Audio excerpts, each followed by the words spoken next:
Sir, ഇക്കുറി BJP വലിയ പ്രതീക്ഷയോടെയാണ് മത്സരിക്കുന്നത്. പൊതുവെ മാധ്യമങ്ങളും രാഷ്ട്രീയ നിരീക്ഷകരുമൊക്കെ അവരുടെ സീറ്റ് വിഹിതം 2 അക്കം കടക്കും, അതായത് 10-ലധികം സീറ്റുകൾ നേടാൻ സാധ്യതയുണ്ടെന്ന് പോലും പറയുന്നു. പക്ഷേ BJPക്കുള്ളിൽ സീറ്റ് നിർണയം ഏതാണ്ട് ഒരു 1/4 ഭാഗം പൂർത്തിയായപ്പോൾ, അതായത് 1-ാം ഘട്ടം 2-ാം ഘട്ടം കഴിഞ്ഞു. ഇനി ഒരു അവസാന ഘട്ട സ്ഥാനാർത്ഥി പ്രഖ്യാപനം കൂടിയേ ഉണ്ടാകാൻ ഇടയുള്ളൂ. പക്ഷേ ഈ 2 ഘട്ടം പൂർത്തിയായപ്പോൾ BJPക്കുള്ളിൽ വലിയ പൊട്ടിത്തെറി സംഭവിച്ചിരിക്കുകയാണ്. MT രമേശ്, കുമ്മനം രാജശേഖരൻ, B ഗോപാലകൃഷ്ണൻ തുടങ്ങി ചെറുതും വലുതുമായ നിരവധി നേതാക്കൾ സീറ്റ് നിർണയത്തിൽ, അതായത് BJP നേതാക്കൾക്ക് മത്സരിക്കാനുള്ള സീറ്റുകൾ നിശ്ചയിച്ചതിൽ നേതൃത്വത്തിനെതിരെ കലാപക്കൊടി ഉയർത്തുകയാണ്. എന്താണ് സാർ BJPയിൽ സംഭവിച്ചുകൊണ്ടിരിക്കുന്നത്? നേതൃത്വത്തിനെതിരെ എന്ന് പറഞ്ഞാൽ സംസ്ഥാന നേതൃത്വത്തിനെതിരെ. അതെ അല്ലേ? അപ്പോൾ ഒരു പ്രത്യേക അസൈൻമെൻറ്റുമായിട്ടാണ് രാജീവ് ചന്ദ്രശേഖർ എന്ന് പറയുന്ന മനുഷ്യന് കേന്ദ്രം ഇങ്ങോട്ട് അയച്ചിരിക്കുന്നത്. കഴിഞ്ഞ തെരഞ്ഞെടുപ്പിൽ കഴിഞ്ഞ 2 തെരഞ്ഞെടുപ്പുകൾ എടുത്തു കഴിഞ്ഞാൽ ഒരുപക്ഷെ 15% വോട്ട്, പിന്നെ അത് ലേശം കുറഞ്ഞിട്ട് പിന്നെ 21-ലെത്തുമ്പോൾ അതെ 16-ൽ 15% വോട്ടുണ്ടായിരുന്നു. എൻ്റെ ഊഹം ശരിയാണെങ്കിൽ ഏതാണ്ട് BJPക്ക് മാത്രമായിട്ട് 12% മുകളിലും ബാക്കി BDJSനും ഒക്കെ ആയിട്ടാണ് വന്നത്. 2021 വന്നപ്പോൾ അത് 1% കുറഞ്ഞ് 14% എത്തി. നിയമസഭാ തെരഞ്ഞെടുപ്പിൻ്റെ കാര്യമാണ്. പക്ഷേ 2024 ലോക്സഭാ തെരഞ്ഞെടുപ്പിൽ 19.72% വോട്ട് BJP നേടി എന്നുള്ളതും നമ്മൾ ഇവിടെ ഒന്ന് ഓർക്കേണ്ടതാണ്. കാര്യത്തിലേക്ക് വരാം. നമുക്ക് ഇതാണ് ഇവിടുത്തെ ഒരു സാഹചര്യം. ഇപ്പോൾ ഇന്ന് രാവിലെ പത്രത്തിൽ വായിച്ചു, NDA മുന്നണിയിൽ 5 പാർട്ടികൾ കൂടി, ഘടകകക്ഷികൾ കൂടി ചേർന്നു. ഈ 5 ഘടകകക്ഷികൾ എന്ന് പറയുമ്പോഴത്തേക്ക് നമ്മളിത് നോക്കുമ്പോൾ ഇതൊക്കെ ആരൊക്കെയാണ് എന്ന് നമുക്ക് പിന്നെ തിരിച്ചറിയാൻ കഴിയാത്ത 5 ഘടകകക്ഷികളാണ്. പോട്ടെ, എപ്പോഴും നല്ലതാണത്. ചെറിയ ചെറിയ ഗ്രൂപ്പുകളായി വരുന്നത് അതെ ടോട്ടൽ വോട്ടിംഗ് ആ ഒരു പാറ്റേണിനെ അത് പിന്നെ അതിനകത്തൊരു സ്വാധീനിക്കും, കയറ്റം വരും, ഒക്കെ ശരിയാണ്. പക്ഷെ ഇവിടെ അനുകൂലമായ ഒരു സാഹചര്യം, ഇവിടെയാണ് മനുഷ്യൻ കൺഫ്യൂസ്ഡ് ആവുന്നത്.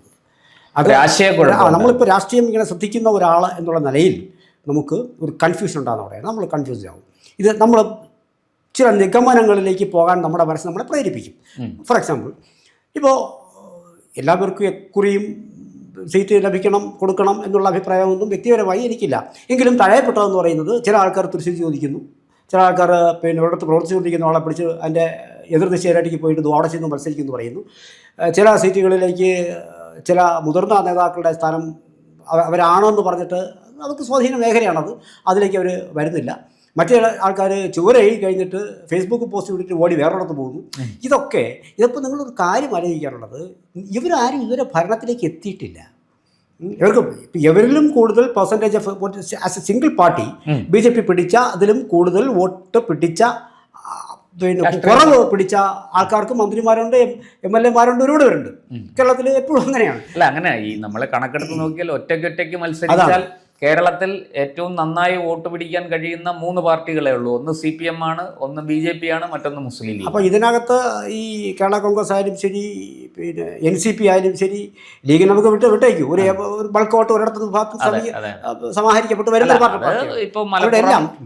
അവിടെ എല്ലാം വോട്ടിംഗ് പെർസെൻറ്റേജ് വാസ്തവത്തിൽ വച്ച് നോക്കുമ്പോൾ. പക്ഷേ നമ്മളിവിടെ അറിയാമല്ലോ, ഇവിടെ ഒരു പിന്നെ കൂട്ടുകക്ഷി ഭരണമാണ്.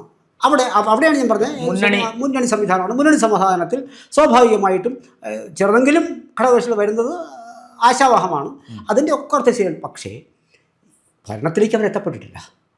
മറ്റവർ ഓൾറെഡി വാസ് ദെയർ, അവിടെ ഉണ്ടായിരുന്നു, ഭരണത്തിലുണ്ടായിരുന്നു, ഒക്കെ ശരിയാണ്. അല്ലെങ്കിൽ പ്രതിപക്ഷത്തുണ്ടായിരുന്നു. ഇവിടെ അങ്ങനെ വരുന്നു. അപ്പോൾ അതിലേക്ക് നമ്മൾ വരുമ്പോൾ ഒരുപാട് കാര്യങ്ങൾ ഒഴിവാക്കേണ്ടതുണ്ട്. 2 തരത്തിലുള്ള തീരുമാനം പിന്നെ നമ്മുടെ മനസ്സ് കൺഫ്യൂസ്ഡ് ആകുമ്പോൾ എടുക്കുമെന്ന് ഞാൻ പറഞ്ഞു. അല്ല, നമ്മൾ ചിന്തിക്കുമെന്ന് പറഞ്ഞു. ചില ഇങ്ങനെയാണോ സംഭവിച്ചിട്ടുണ്ടാവുക എന്ന് അവിടെ ഞാൻ പറയുന്നത്, ഒന്ന് രാജീവ് ചന്ദ്രശേഖരനെ ഇങ്ങോട്ട് ഒരു അസൈൻമെൻറ്റുമായിട്ട് പറഞ്ഞയക്കുമ്പോൾ ഈ നിതിൻ നബീൻ എന്ന് പറയുന്ന മനുഷ്യൻ ഇവിടെ പിന്നെ പുതിയ ദേശീയ പ്രസിഡന്റായി സ്ഥാനമേറ്റെടുക്കുന്നു. അദ്ദേഹത്തിന് ഉൾപ്പെടെയുള്ള വളരെ പ്രമുഖർക്ക് ഇവിടെ തിരഞ്ഞെടുപ്പ് ചുമതലയുണ്ട്. ഇവരെല്ലാം കൂടി കൃത്യമായിട്ടൊരു പാതയിൽ കൂടിയായിരിക്കും സഞ്ചരിച്ചു കൊണ്ടിരിക്കുന്നത്. അപ്പോൾ അവർക്ക് ചില തീരുമാനങ്ങളുണ്ടാവും. ആ തീരുമാനം ആണോ ഇത് എന്നുള്ളതാണ് ചോദ്യം. ഒന്ന്. അപ്പോൾ ഫോർ എക്സാമ്പിൾ നമ്മൾ പറയുന്നു 2020 BJP നല്ല ഒരു വളർച്ച കാട്ടിയിരുന്ന ചില സ്ഥലങ്ങളിൽ 2020 സ്ഥാനാർത്ഥികൾക്ക് കൊടുത്തു എന്നൊരു ആരോപണമുണ്ട്. ഇപ്പോൾ ശബരിമലയുടെ ഏരിയകളിൽ ആ പരാതി വളരെ ശക്തവും വ്യാപകമാണ്.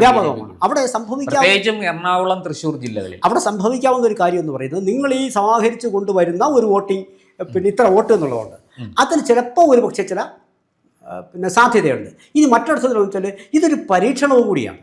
അതെ, ഒരു പരീക്ഷണം കൂടിയാണ്. അപ്പോൾ ഈ പരീക്ഷണം ഇപ്പോഴേ ചിലപ്പോൾ നടക്കുകയുള്ളൂ. അടുത്ത ഇലക്ഷൻ 31 അതിന് ശേഷമോ ഉള്ള സമയത്ത് കേരളത്തിൽ ഭരണം പിടിക്കാമെന്നായിരിക്കാം കേന്ദ്ര നേതൃത്വത്തിൻ്റെ ഒരു സാധ്യത. അപ്പോൾ അങ്ങനെയെങ്കിൽ നടത്തേണ്ടുന്ന പരീക്ഷണങ്ങൾ ഇപ്പോൾ നടത്തണം. നമ്മൾ താഴെത്തട്ടിൽ നിന്ന് നോക്കുമ്പോൾ അല്ലെങ്കിൽ പുറത്തുനിന്ന് നോക്കുമ്പോൾ സ്വാഭാവികമായിട്ടും നമുക്കിതിനെ അനുകൂലിക്കാൻ കഴിഞ്ഞെന്ന് വരില്ല. ഈ നേതാക്കളെ സംബന്ധിച്ചിട്ട് അവർക്കും ഈ 5 വർഷം കഴിയുമ്പോൾ പ്രായമാവും, സീറ്റ് കിട്ടില്ല എന്ന് പുതിയ ആൾക്കാർ എമർജ് ചെയ്യും. അപ്പം അതുകൊണ്ട് ഇവർക്ക് അടങ്ങിയിരിക്കാനും കഴിയില്ല. പക്ഷേ അപ്പോൾ എന്തോ ഒരു പ്ലാൻ ഇതിനകത്ത് ഉണ്ടോ എന്നൊരു സംശയം. ആ പ്ലാൻ എന്ന് പറയുന്നത് ഒരുപക്ഷേ ഇടതുപക്ഷ 2020 നിർത്തിയതൊക്കെ ഇടതുപക്ഷത്തെ സഹായിക്കാനാണ് എന്നൊരു വ്യാഖ്യാനം കേരളത്തിൽ പരസ്യമായിട്ടുണ്ട്. അപ്പം അതാണോ ഇല്ല? അത് പൊതുവേ BJP സംസ്ഥാന അധ്യക്ഷൻ രാജീവ് ചന്ദ്രശേഖർ വന്നപ്പോൾ തന്നെ അങ്ങനെ ഒരു ആക്ഷേപമുണ്ട്, ഒരു CPM BJP അന്തർധാര. അല്ല, അത് ആക്ഷേപം പിന്നെ വരാം, പക്ഷേ അത് അങ്ങനെയാണോ സംഭവിക്കുന്നത്? പക്ഷേ അത് പൊളിറ്റിക്കൽ ഒരു ട്രിക്കാണത്.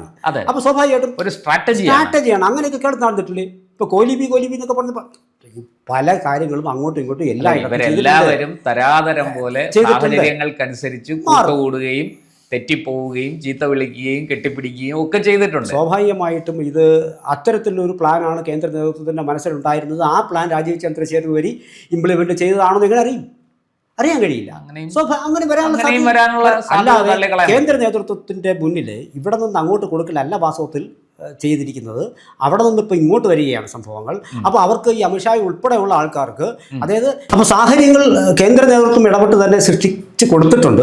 അപ്പോൾ അതിന്മേൽ നിന്നൊരു കളി കളിച്ചാൽ മതി. അപ്പോൾ അങ്ങനെയെങ്കിൽ സ്വാഭാവികമായും അവിടെ നിന്ന് നിങ്ങൾക്ക് ഈ റൂട്ടാണ് എടുക്കേണ്ടത്.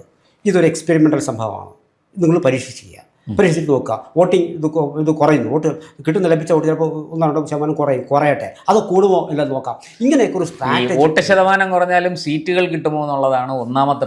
അപ്പോൾ അത് എല്ലാത്തിനും ഒരു പരീക്ഷണമാണ്. അപ്പോൾ ആ പരീക്ഷണത്തിലൂടെ ഒരു പക്ഷേ നമ്മൾ ഈ പറയുന്ന സോക്കാൾഡ് അന്തർധാര അതും പൊളിറ്റിക്കലി ശരി. ഇത് അങ്ങനെയൊന്നും ആരും രാഷ്ട്രീയത്തിൽ അങ്ങനെ ശരി തെറ്റുകളില്ല. നമുക്ക് സീറ്റാണ്, അതിന് മേൽ നിങ്ങൾ ഗോൾ അടിച്ചാലേ കളി വിജയിക്കാൻ സാധിക്കുള്ളൂ. സ്വാഭാവികമായിട്ടും അവിടെ പിന്നെ ഇടതുപക്ഷത്തിനെ സഹായിക്കാനാണ് എന്നൊരു ഇടതുപക്ഷത്തെ സഹായിക്കരുതെന്ന് പറയുന്നത് എന്തുകൊണ്ടാണ്? അത്തരത്തിലുള്ള രാഷ്ട്രീയ ചിന്ത ഉള്ളവരാണ് ആ പറയുന്നത്. നിങ്ങൾക്ക് ഇടതുപക്ഷത്തിൽ ഒരു പാർട്ടി ഇപ്പോൾ ഇടതുപക്ഷം നിൽക്കുന്നത്, ഇടതുപക്ഷത്തിൻ്റെ അഭിപ്രായം എന്ന് പറയുന്നത് ഞങ്ങൾ കോൺഗ്രസിനെ സഹായിക്കാനാണോ BJP സഹായിക്കണം എന്നുള്ളതല്ല അവിടെ നേട്ടം, ഞങ്ങൾക്ക് നേടാനാണ്. അത്രയേ ഉള്ളൂ. അതേപോലെ തന്നെ ഇപ്പോൾ BJPക്ക് ഒരു സീറ്റ് നേടാനുള്ള എന്തെങ്കിലും ഒരു സാധ്യത ഉണ്ടോ എങ്കിൽ, അല്ലെങ്കിൽ BJPയുടെ പൊളിറ്റിക്കൽ ലക്ഷ്യമെന്ന് പറയുന്നത് കോൺഗ്രസ് ഭരണത്തിൽ വരാതിരിക്കാനാണെങ്കിൽ അവർ പൊളിറ്റിക്കൽ സ്റ്റെപ്സ് എടുക്കും. അതിനെ അവർ പറഞ്ഞിട്ട് കാര്യമില്ല. രാഷ്ട്രീയ മുഖ്യമന്ത്രി പിണറായി വിജയന്റെ ഭാഷയിൽ പറഞ്ഞാൽ രാഷ്ട്രീയ അടവ് നയം, അതും ആ അടവ് നയം എടുക്കും. ഈ അടവ് നയത്തെ അത്രയും പോളിഷ്ഡ് ഒരു പൊളിറ്റിക്കൽ സംഭവത്തിലേക്ക് കേരളത്തിലെ BJP വന്നിട്ടില്ല എന്നുള്ളതാണ് പ്രശ്നം. അവരെപ്പോഴും അല്ല, അതുകൊണ്ടാണോ സാർ ഈ കലഹം, ആഭ്യന്തര പ്രശ്നങ്ങൾ, പൊട്ടിത്തെറി ഇതൊക്കെ ഉണ്ടാകുന്നത്? ആഭ്യന്തര പ്രശ്നങ്ങൾ ഉണ്ടാകുമ്പോൾ ഒരു കാര്യം ഉറപ്പാണ്, കിട്ടുന്ന വോട്ടിൻ്റെ ഇത് കുറയും. ആൾക്കാരുടെ മനസ്സിൽ പണ്ടേ ഉണ്ട് ഇവർ ഇരിക്കുന്നത് ജയിക്കാനല്ല എന്നുള്ളത്. ആ സാഹചര്യങ്ങൾ കേരളത്തിൽ മാറ്റപ്പെട്ട് കഴിഞ്ഞിരിക്കുന്നു, കൃത്യമായി മാറിക്കഴിഞ്ഞു. ആ മാറിക്കഴിഞ്ഞ മനസ്സിൽ ഇനി ഒരു ജയിച്ചുകൂടായികയില്ല. കഴിഞ്ഞ 10 വർഷം കൊണ്ട് അത് വളരെ കൃത്യമായി ജനം തിരിച്ചറിഞ്ഞിട്ടുണ്ട്. വളരെ കൃത്യം അല്ല അത് പിന്നെ. പക്ഷെ അങ്ങനെ ആ തിരിച്ചറിവിനിടയ്ക്കാണ് ഈ പൊട്ടിത്തെറിയും ആഭ്യന്തര കലഹങ്ങളും ഒക്കെ വരുന്നത്. അതെങ്ങനെ ബാധിക്കും എന്നുള്ളതാണ്. അപ്പോൾ ആ സാഹചര്യം മാറിക്കഴിഞ്ഞിരിക്കുന്നു. ഇപ്പോൾ മത്സരിക്കുന്നത് ജയിക്കാനാണ്. അപ്പോൾ ജനത്തിൻ്റെ മനസ്സും ആ മൈൻഡ് സെറ്റിനനുസരിച്ച് ജനത്തിൻ്റെ മൈൻഡ് സെറ്റും ആ ലെവലിലേക്ക് എത്തപ്പെട്ട് കഴിഞ്ഞിരിക്കുന്നു. അങ്ങനെ എത്തിയുള്ള മൈൻഡ് സെറ്റിൽ നിൽക്കുന്ന ആൾക്കാർ. അതുകൊണ്ടാണ് ഞാനും നിങ്ങളും കേരള സമൂഹം മുഴുവൻ പറയുന്നത് ഇക്കുറി BJP എത്ര സീറ്റ് നേടുമെന്ന് സർവ്വമാധ്യമങ്ങളിലുള്ള ചർച്ച വരുന്നത് തന്നെ ഈ മൈൻഡ് സെറ്റ് ക്രിയേറ്റ് ചെയ്യപ്പെട്ടത് കൊണ്ടാണ് വാസ്തവത്തിൽ. അപ്പം അത് അങ്ങനെ നിൽക്കുന്ന മനസ്സിൽ നിൽക്കുന്ന ഒരാളുടെ മുമ്പിൽ ഈ വഴക്കുകൾ കൂടി ആൾ കാണേണ്ടി വരുമ്പോൾ അത് മൊത്തം ലഭിക്കുന്ന വോട്ടിനെ ബാധിക്കും. വീണ്ടും നിങ്ങൾക്ക് അവിടെ നിന്ന് കയറി വരേണ്ടി വരും. അപ്പോൾ അത് ഇപ്പോൾ ഈ കേന്ദ്ര നേതൃത്വം ഇടപെട്ടിട്ട് നിങ്ങൾ ഈ വഴിയിലാണ് പോകേണ്ടത് എന്ന് പറഞ്ഞിട്ടുണ്ടെങ്കിൽ അത് കൃത്യമായും ബോധ്യപ്പെടുത്തേണ്ടവരെ കൂടി ബോധ്യപ്പെടുത്തേണ്ട ബാധ്യത സംസ്ഥാന നേതൃത്വത്തിനാണ്. അല്ലെങ്കിൽ ആ അച്ചടക്കം കൃത്യമായി പാലിക്കപ്പെടുന്നു എന്ന് ഉറപ്പാക്കേണ്ടത് സംസ്ഥാന നേതൃത്വമാണ്. ആ അച്ചടക്കമാണ് ഇവിടെ പാലിക്കപ്പെടാതെ പോകുന്നത്. അതിന് സീനിയർ ആവട്ടെ ജൂനിയർ ആവട്ടെ എല്ലാവർക്കും സീറ്റ് മോഹം കാണും. ഇപ്പോൾ നമ്മൾ ഒടുവിൽ കോൺഗ്രസിൽ കണ്ടത് എന്താണ്? CPM കണ്ടത് എന്താണ്? ഇനി നമ്മൾ ഉദ്ദേശിച്ച കാര്യമാണോ അല്ലെങ്കിൽ പൂർണ്ണമായും ഇവിടെ 2020 ചെയ്തത്? അല്ല. സാബു ജോബിനോട് മത്സരിക്കാൻ പറഞ്ഞു, മത്സരിച്ചോ? ഇല്ല.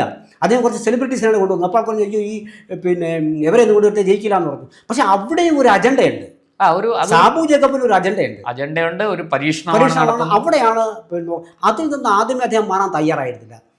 പിന്നെ എന്തുകൊണ്ട് ഒരു ദേശീയ പാർട്ടിയായ പിന്നെ BJPക്ക്, കേന്ദ്ര ഭരണത്തിലിരിക്കുന്ന ഒരു പാർട്ടിക്ക് ഈ ഒരു പടലപ്പിണക്കങ്ങൾ കൂടി, അപ്പോൾ ഇത് കൃത്യമായി കമ്മ്യൂണിക്കേഷൻസ് ഇങ്ങോട്ട് എത്തിയിട്ടില്ല എന്നുള്ളതാണ് ആ തെളിവ്. അതാണ് ഈ പടലപ്പിണക്കത്തിന് കാരണം. മാധ്യമങ്ങളിലേക്ക് വാർത്ത വരുന്നത് ഒക്കെ കാണാവുന്ന അവിടെ അത്യധികമായി കിട്ടുന്ന റിസൾട്ട് നേരത്തെ പറഞ്ഞ റിസൾട്ട് ഒരു തേയ്മാനം അവിടെ സംഭവിച്ചിരിക്കും. അതുകൂടി അവരെ ഇത് ഒഴിവാക്കാനുള്ള ശ്രമം കൂടി BJP നേതൃത്വം ചെയ്തിരുന്നെങ്കിൽ ഈ വഴക്ക് ഒഴിവാക്കാമായിരുന്നു. ഈ വഴക്കെന്ന തോന്നൽ ഒഴിവാക്കാൻ പറ്റുമായിരുന്നു. എന്തായാലും ഒരു കാര്യം ചെയ്യാം, മറ്റു പാർട്ടികളെ പോലെയല്ല ഭരണത്തിൽ എത്തപ്പെടാത്ത. പക്ഷേ എനിക്കിപ്പോൾ കൃത്യമായിട്ട് എനിക്ക് തോന്നൽ വന്നത്, എനിക്ക് തന്നെ തോന്നൽ വന്നതെന്ന് പറഞ്ഞാൽ സ്വാഭാവികമായിട്ടും ഇത് പിന്നെ എന്താണ് അങ്ങനെയൊക്കെ ചെയ്തിട്ടുണ്ടെങ്കിൽ അത് എറണാകുളം പോലൊരു മണ്ഡലത്തിൽ, ഇടതുപക്ഷത്തിന് വലിയ സ്വാധീനങ്ങളില്ലാത്ത മണ്ഡലത്തിൽ ഈ BJP ഈ 2020 നിന്ന് കഴിഞ്ഞാൽ കുറച്ച് കൂടുതൽ വോട്ടുകൾ പിടിക്കാൻ പറ്റുകയും ആ പിടിക്കുന്ന വോട്ട് എവിടെ നിന്ന് വരുമോ അത് UDF ദോഷം ചെയ്യുമെന്ന് നമുക്ക് സ്വാഭാവികമായിട്ടും അതൊരു പൊളിറ്റിക്കൽ സ്ട്രാറ്റജി. അങ്ങനെയാണെങ്കിൽ അതൊരു പൊളിറ്റിക്കൽ സ്ട്രാറ്റജി എന്തുകൊണ്ടായിക്കൂടാ? അത് നമുക്ക് കുറ്റം പറയാൻ കഴിയില്ല. ആത്യന്തികമായി ഇത് ഒരു മനസ്സ് രാജീവ് ചന്ദ്രശേഖരൻ ഉൾപ്പെടെയുള്ള ആൾക്കാർക്ക് അറിയാം. പക്ഷെ ഇനി ആരാരെ വാരുമെന്നുള്ളതനുസരിച്ചിരിക്കും ഇവർക്ക് സീറ്റ് കിട്ടുന്നത്. അത് വേറെ കേസ്. അവിടെ അതാണ് സാർ വിഷയം. ഇവരിതെല്ലാം ചെയ്താലും ഇപ്പോൾ ഈ പറയുന്നത് പോലെ BJPയുടെ ആഭ്യന്തര പ്രശ്നങ്ങൾ, ഇപ്പോൾ തൃശ്ശൂർ ജില്ല എടുത്താൽ അവിടെ MT രമേശ് വലിയ കലാപം ഉയർത്തുന്നു എന്നാണ് കേൾക്കുന്നത്. അതുപോലെ കുമ്മനം രാജശേഖരൻ ആറന്മുളയിൽ മത്സരിക്കാൻ വേണ്ടിയിട്ട് അദ്ദേഹം കച്ച കെട്ടി നിരവധി മാസങ്ങളായി, വർഷങ്ങളായി ആറന്മുള കേന്ദ്രീകരിച്ച് പ്രവർത്തിച്ചു വരുന്നു. അദ്ദേഹത്തിന് ആദ്യഘട്ട പട്ടിക പ്രസിദ്ധീകരിച്ചപ്പോൾ അദ്ദേഹത്തിന് സീറ്റില്ലായിരുന്നു. ആറന്മുള BDJSനോ മറ്റോ കൊടുക്കും എന്നൊക്കെയാണ് പറഞ്ഞു കേട്ടത്. ഇപ്പോൾ രണ്ടാം ഘട്ട പട്ടിക വന്നപ്പോൾ കടുത്ത സമ്മർദ്ദത്തിൻ്റെ ഫലമായിട്ട് കുമ്മനം രാജശേഖരന് ആ സീറ്റ് കൊടുത്തു. അതേസമയം MT രമേശിന് അദ്ദേഹം ആവശ്യപ്പെട്ട തൃശ്ശൂർ സീറ്റ് കൊടുത്തില്ല.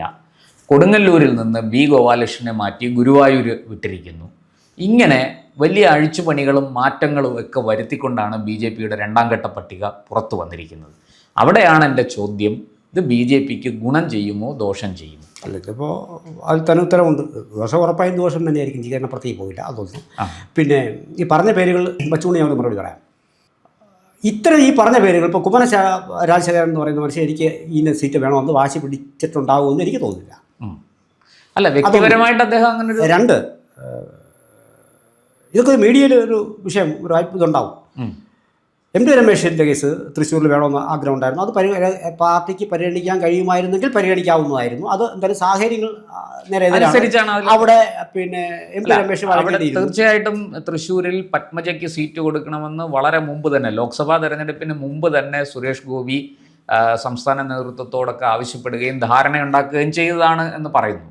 അവിടെ പിന്നെ എന്താണ് MT രമേശ് അല്ല, അതിനുശേഷം നിങ്ങൾ മറ്റാളുടെ പേര് പറഞ്ഞല്ലോ, പത്മജയാണ്. B ഗോപാലകൃഷ്ണൻ. ഞാൻ ഒന്ന് പറയട്ടെ, ഇതൊരു കേഡർ പാർട്ടിയല്ലേ? നിങ്ങൾ എന്താണ് ഈ പറയണത്? തമാശയാണോ ഇത്? ഈ പിന്നെ കുമ്മനം രാജശേഖരൻ എന്തായാലും മീഡിയയിൽ വന്നിട്ടൊന്നും പറഞ്ഞില്ല. അദ്ദേഹത്തിൻ്റെ പിന്നെ വന്ന വഴിയാണ് അദ്ദേഹത്തിനെ മിതഭാഷയാക്കുന്നത് അവിടങ്ങളിൽ.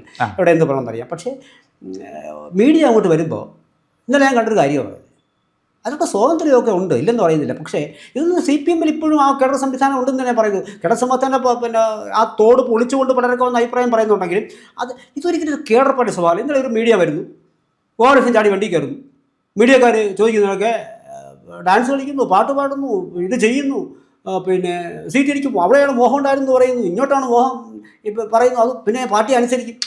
എല്ലാം അങ്ങ് തുറന്ന് പറയുകയാണെന്ന്. ഇതെന്ത് കേഡർ പാർട്ടി, എന്ത് കേഡർ സ്വഭാവം? അദ്ദേഹം വലിയ നേതാവൊക്കെ ആയിരിക്കാം. അപ്പോൾ ഇങ്ങനെ എല്ലാവരും പറയാനുള്ള ശ്രമം ഒന്ന് ആലോചിച്ചു. ഇത് ആത്യന്തികമായി ആർക്കെങ്കിലും നഷ്ടം വരുന്നത്? ഈ മീഡിയ വന്ന് മൈക്ക് കാണുമ്പോൾ ഇവൻ്റെയൊക്കെ സ്വഭാവം മാറണം, ആരായാലും ശരി. അതല്ല ഒരു കേഡർ സ്വഭാവം എന്ന് പറയുന്നത്. ഇത് പാർട്ടിക്ക് അത്യന്തികമായി മോശം തന്നെ ഉണ്ടാക്കും. എന്നിട്ട് അയാളെ കൊണ്ട് വേറൊരിടത്ത് സ്ഥാനാർത്ഥിയായിട്ട് പ്രഖ്യാപിക്കപ്പെടുത്തി എനിക്ക് വളരെ ഇഷ്ടമുള്ള ആളാണ് അദ്ദേഹം. പക്ഷേ എങ്കിലും ആ കാണിക്കുന്ന രീതി ശരിയല്ല. അവിടെയൊക്കെ മീഡിയ നിങ്ങളുടെ അഭിപ്രായത്തിലേക്ക് തുരന്ന് കയറുകയാണ്. അതൊക്കെ വാസ്തവത്തിൽ ഇതിനൊക്കെ വളരെ ശക്തമായ ഒരു അഭിപ്രായം അവിടെ ഉണ്ടാക്കിയെടുക്കണം. വാസ്തവത്തിൽ അപഹാസ്യരാകണോ വേണ്ടേ എന്ന് മുതിർന്ന ആൾക്കാർ മനസ്സിലാക്കണം. അത് ഇങ്ങോട്ടാണ് പിന്നെ എന്തെങ്കിലുമൊക്കെ ഇവിടെ കമ്മ്യൂണിക്കേറ്റ് ചെയ്യപ്പെടേണ്ടതുണ്ടായിരുന്നുവെങ്കിൽ അവിടെ കമ്മ്യൂണിക്കേറ്റ് ചെയ്യണം. ഇതിപ്പോൾ പറഞ്ഞ സമ്മർദ്ദം ചെലുത്തി വാങ്ങിച്ചു വന്നപ്പോൾ ഞാനും നിങ്ങളും പറയുകയല്ലേ? അതെ, അവിടെ സംസ്ഥാന നേതൃത്വത്തിൽ പിന്നെ വിട്ടുവീഴ്ചയല്ലേ കാണുന്നത്, കീഴടങ്ങളല്ലേ കാണുന്നത്. അതിന് സംസാരമാവില്ലേ? മീഡിയ മൊത്തത്തിലെ ഇവർക്കെതിരാണ്. അത് മൊത്തത്തിൽ കേരളത്തിൽ സംസ്ഥാനം അപ്പോൾ സ്വാഭാവികമായിട്ടും അപ്പോൾ അങ്ങനെ സംസാരത്തിന് ഉണ്ടാക്കി കൊടുക്കണേ. അപ്പോൾ അതിനിടയ്ക്ക് ആരോ കളിച്ചിട്ടുണ്ട്. ഇത് കേന്ദ്ര നേതൃത്വത്തിൻ്റെ റൂട്ട് ഇത് തന്നെയായിരുന്നു എന്ന് ഫിക്സ് ചെയ്ത് കൊടുത്തിട്ടുണ്ടായിരുന്നെങ്കിൽ അങ്ങനെ പോകാൻ ഈ പറയുന്ന നേതാക്കൾ, ഈ 4-5 നേതാക്കളും ഈ മുതിർന്ന ആൾക്കാരല്ലേ, അവരതിന് ബാധ്യസ്ഥരല്ലേ. കേരള സഭയാണെങ്കിൽ മിണ്ടാതിരിക്കണ്ടേ. അപ്പോൾ ഇതൊന്നുമല്ല. അതിനെ ഭരണത്തിലെത്തും മുമ്പ് ഈ പാർട്ടിക്കകത്ത് മറ്റേ എന്തുമൊക്കെ ഹിഡൻ സംഭവങ്ങൾ നടക്കുന്നു, ആരൊക്കെ ഇതിനകത്ത് ഹൈജാക്ക്. അവിടെയാണ് സാർ വീണ്ടും അത് പാർട്ടിക്ക് ഗുണം ചെയ്യില്ല, ദോഷം ചെയ്യും എന്നാണ്. ഉറപ്പല്ലേ ഏത് പാർട്ടിക്കും ദോഷം ചെയ്യും. അത് BJP എന്നുള്ളതല്ല, ഏത് പാർട്ടിക്കും ദോഷം ചെയ്യും. മറ്റുള്ളവരെല്ലാം വളർച്ച പൂർത്തീകരിക്കപ്പെട്ടതിന് ശേഷം ഉണ്ടായ ഈ അസ്വാരസ്യങ്ങളൊക്കെ പരിഹരിച്ചുകൊണ്ട് ഒറ്റക്കെട്ടായിട്ട് പാർട്ടി വരും ദിവസങ്ങളിൽ പ്രവർത്തിച്ചാൽ തീർച്ചയായിട്ടും ആ മുമ്പുണ്ടായിരുന്ന ടെമ്പോ വീണ്ടെടുക്കാനും BJPക്ക് നേട്ടം കൊയ്യാനും സാധിക്കുമോ? അതായത് പിന്നെ ഒന്ന് ഞാൻ അതാണ് പറഞ്ഞു വന്നത്, ഈ വളർച്ച ഏതാണ്ട് പൂർത്തീകരിക്കപ്പെട്ടു എന്നല്ല ഞാൻ പറഞ്ഞത്. ഈ പാർലമെന്ററി ജനാധിപത്യത്തിൽ സ്വാഭാവികമായിട്ടും അധികാരം പിന്നെ നേടണമെന്നുള്ള മോഹൻ്റെ കൂട്ടത്തിലുള്ളതാണ്. അത് സാധൂകരിക്കപ്പെട്ട് കഴിഞ്ഞാൽ ഇരു മുന്നണികളുമായി നിങ്ങൾ പിന്നെ മത്സരിക്കുന്ന സമയത്ത് ആ ഒരു ഘട്ടം വരെ അടങ്ങി നിൽക്കണം. അല്ലെങ്കിൽ ആ ഘട്ടത്തിൽ എത്തുന്ന മുമ്പുള്ള ചില ലാഭങ്ങൾ മാത്രമായിരിക്കും ഈ സ്ഥാനാർത്ഥി മോഹികൾക്ക് ഉള്ള പിന്നെ മെയിൻ ലക്ഷ്യം. അത് തന്നെയാണ്. അതിനെ വിട്ടുവീഴ്ച ചെയ്ത് കൊടുത്താൽ സ്വാഭാവികമായി ഈ പാർട്ടി നിങ്ങൾ 10 കൊല്ലം കൊണ്ട് വളരേണ്ടത് 20 കൊല്ലത്തിലേക്ക് മാറ്റപ്പെടും. അതാണ് ഇവിടെ BJPയെ പിന്നിട്ട് അടിക്കുന്നത്. ഇനി അവർക്ക് അത് മതിയെങ്കിൽ അത് മതി, അത് നമ്മുടെ വിഷയമല്ലത്. അപ്പോൾ അത് ഉറപ്പായും ഈ ബാധ്യത ഇപ്പോൾ പൂർണ്ണ ഈ വളർച്ചയെത്തിയെന്നല്ല, ഒരു ഘട്ടത്തിലെത്തി ഒരു സ്ഥലത്ത് നിന്നതിന് ശേഷം നിങ്ങൾക്ക് കളിക്കാം. പക്ഷെ അവിടെ കയറാതെയുള്ള കളി, അതിന് മുമ്പേ കളി തുടങ്ങുന്നതാണ് ഇവരുടെ ശാപം. തീർച്ചയായിട്ടും നമുക്ക് കാത്തിരിക്കാം.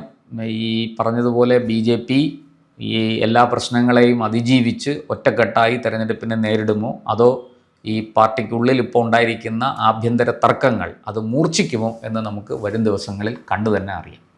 കൂടുതൽ വാർത്തകളും വിശേഷങ്ങളും നേരിട്ട് ലഭിക്കാൻ ജനങ്ങളിൽ നിന്ന് ജനങ്ങളിലേക്ക് ജനഭൂമി ന്യൂസ് സബ്സ്ക്രൈബ് ചെയ്യൂ. ബെൽ ബട്ടൺ അമർത്താനും മറക്കരുത്.